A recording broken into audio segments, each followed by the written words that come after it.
شنکر لال غصے میں دھاڑ کر کھڑا ہو گیا۔ سچ سچ بتا دے کہ وہ پاپی کہاں ہے، میں اسے آزاد نہیں چھوڑ سکتا، ورنہ وہ تجھے دوبارہ حاصل کرنے کے لیے کسی بڑے پنڈت کی خدمات حاصل کرنے کی کوشش کر کے میری پریشانی جنم دے سکتا ہے۔ نہیں شنکر جی، شمالا نے ہاتھ جوڑ دیے، آپ اسے کچھ نہیں کہیں گے۔ شمالا کی خوبصورت آنکھیں ساون بھادو بن گئی۔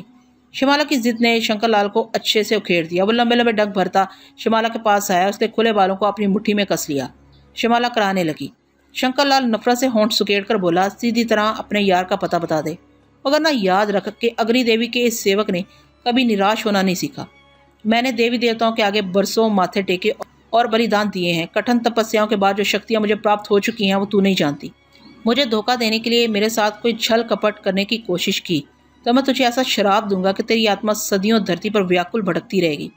شنکر لال اتنے غصے میں چیخا کہ اس کی آواز پھٹ گئی اور اس کی محبوبہ شالو اٹھ بیٹھی، جو شمالا کے وجود سے ناواقف تھی اور نہ اسے شمالا دکھائی دے رہی تھی۔ وہ اپنے تئیں شنکر لال کو اپنے آپ سے یا کسی نادیدہ شخص سے گفتگو کرتے دیکھ کر سخت حیران ہو گئی۔ ادھر شمالا دونوں ہاتھوں سے منہ چھپا کر رو رہی تھی۔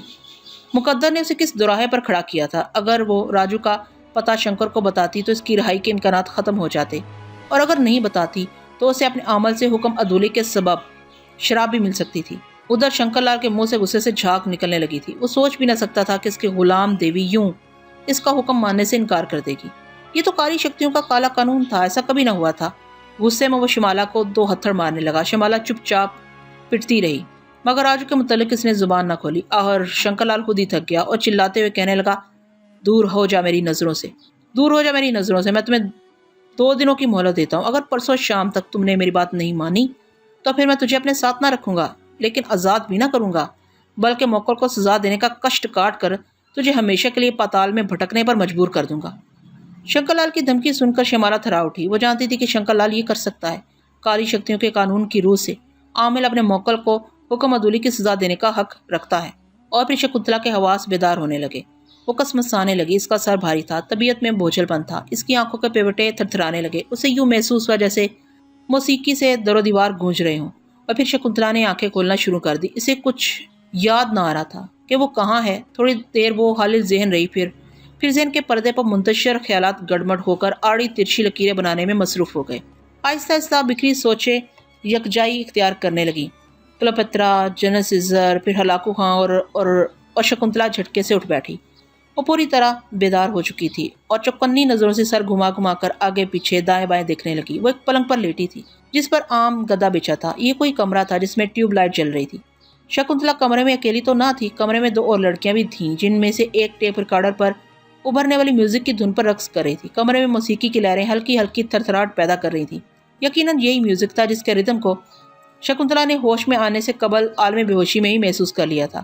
لڑکیاں شکنتلا سے بالکل لا تعلق تھیں، جس سے شکنتلا کو یقین ہو گیا کہ وہ غائب حالت میں ہے۔ یہ بات شکنتلا کو تحفظ اور طمانینت پہنچاتی تھی، کیونکہ غائب ہونے کی صورت میں وہ بے شمار مسائل سے محفوظ رہتی تھی۔ لڑکیوں کی شکلیں ملتی جلتی تھی، جس سے شکنتلا نے اندازہ لگایا کہ یہ دونوں آپس میں بہنیں ہیں۔ ایک لڑکی جو عمر میں چھوٹی تھی، دوپٹہ کمر میں باندھے ناچ رہی تھی۔ اس نے شلوار قمیض پہن رکھی تھی۔ کپڑے بتا رہے تھے کہ عام سی لڑکیاں تھیں، لیکن تھیں خوش شکل۔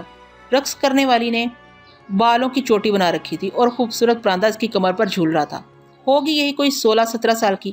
قریب ہی ٹیبل پر پڑی ٹیپ ریکارڈر کا گانا ختم ہو گیا تو ناچتی لڑکی نے گانا ریورس کر کے پھر لگا دیا۔ شکنتلا نے غور کیا تو اسے سمجھ آ گئی، کیونکہ دنیا کی کوئی بھی زبان شکنتلا کے لیے اجنبی نہ تھی۔ وہ پنجابی گانا تھا۔ شکنتلا اب دلچسپی سے دیکھنے لگی۔ لڑکی کے ہاتھ پاؤں کی حرکات اور چہرے کے تاثرات گانوں کے بولوں سے ہم آہنگ تھے۔ وہ بار بار ٹیپ کو پیچھے کر کے لگاتی، انہی بولوں کے مطابق اسے سٹیپ درست کرنے کی کوشش کرتی۔ اچانک بند کمرے کا دروازہ کھٹکھٹایا گیا۔ جمیلہ، جلدی تیار ہو جاؤ، کالج نہیں جانا کیا؟ کب سے میں تمہارا انتظار کر رہا ہوں۔ آئی بھائی جان۔ ناچنے والی لڑکی رک گئی اور دوسری لڑکی کی طرف دیکھ کر ڈرنے کی ایکٹنگ کر کے مسکرائی اور پھر فٹافٹ ٹیپ بند کر کے تیار ہونے لگی۔ 5-4 منٹوں میں سفید یونیفارم پہنا اور باہر نکل آئی۔ دوسری لڑکی جو عمر میں قدرے 19-20 برس کی تھی، وہ یوں سر ہلا کر مسکراتی ہوئی اس کے پیچھے باری جیسے کہہ رہی ہو کہ پاگل ہے تو بھی، کیا صبح صبح گانے لگا دیتی ہو؟ ویسے ہی بھائی جان تیار ہو رہی تھی تو گانا سننے پڑ گئی۔ دونوں کٹھی تیار ہو رہی تھی؟ یہ ہو رہی تھی، میں نے کہاں جانا ہے، بڑی بہن قدرے حفقی سے بولی، اور پھر بڑے بھائی نے سائیکل سٹینڈ سے اتاری۔ ہینڈل کے ساتھ اس کا اپنا روٹی کا ڈبہ بھی بندھا ہوا تھا، اور وہ چھوٹی بہن کو کالج چھوڑنے چلا گیا۔ ان کے جانے کے بعد بڑی بہن کچن میں گھس گئی اور ماں آوازیں دینے لگی، جھورے نذیرے اب اٹھ جاؤ، دن چڑھ آیا، کام پر نہیں جانا کیا؟